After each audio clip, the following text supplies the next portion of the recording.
Good morning, good evening, or good afternoon. Whatever it might be, thank you back for joining me in my garage. That's right, we are week 2. Man, I thought oil changes were easy, but when you do them once a week, it starts to get tedious. But I got my O'Reilly's full synthetic high mileage.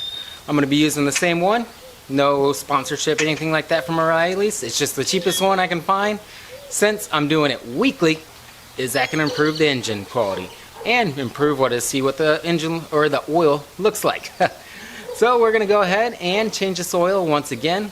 Nothing too special. I've done oil changes many times, so I'm gonna find something to talk about and to include with the video while we're doing this oil change.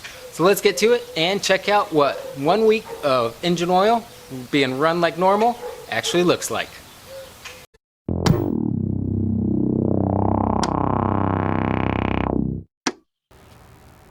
So what I found to talk about today is going to be safety.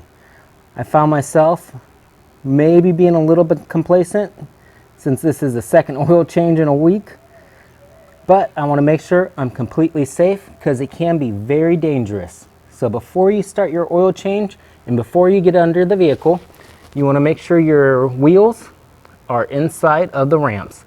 You do not want any of those hanging over, or you can definitely possibly get injured. I've seen it on my videos before where I wasn't paying attention. It was pointed out to me, and man, I could have been seriously hurt, but luckily I wasn't. But whenever you're doing the oil change, make sure those are right on the center.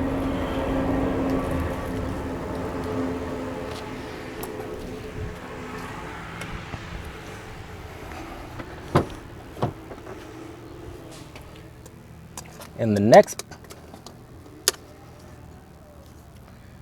the next thing that I always do when I'm changing the oil is I make sure that the parking brake is set. That way I have them up on the ramps, but I also have this parking brake, which is in the rear of the vehicle, so it doesn't slide or move whatsoever. And now a check of the oil.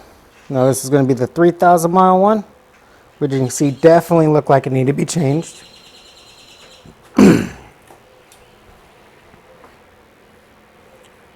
Now a quick check of the oil. This 3001, the initial oil change, definitely looks like it needs to be changed. You can see barely nothing through that. That is black. And this one, interesting enough, has a little bit of discoloration. I can swirl it around there.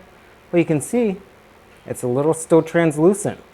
It has not picked up just as much, which is very interesting. That's expected because it's only been run, what, about 100 miles or so. I'll put the official count right down at the bottom right there. But even so, I wonder if it's picking up junk from inside the engine, and then week 2 is going to be even cleaner, or if that is going to be about the hue that it's going to stay at. That's very interesting. I didn't think it would be this clear. So we're going to definitely check it out next week and see what happens. I'm very interested now. And there we go. Another week down, oil has been changed. Man, as I said, make sure you stay safe with this one, especially if you're going to do it over and over. You might start to get complacent. That's why I went over safety today. You need to make sure you stay healthy and safe while you're changing oil because it could be very dangerous. Interesting results also. The oil, I'm going to check on it next week. I'm very interested to see how it looks then because it's looking pretty clear. I don't know if it's good in that junk like I said, but let's check it out next week and see for sure. With that, as always, I want to thank you very much for watching, liking, subscribing, commenting, all that stuff you do with the channel. It very helps. So if you want to see more and you want to keep watching, make sure you check off those notifications, subscribe to the channel, that whole works. But with that, thank you very much for all you guys do, straight from the heart. I always say it, you guys make this channel possible. But with that, as I always say, as I mean it, ride safe, drive safe, and please keep at least 2 wheels on the road.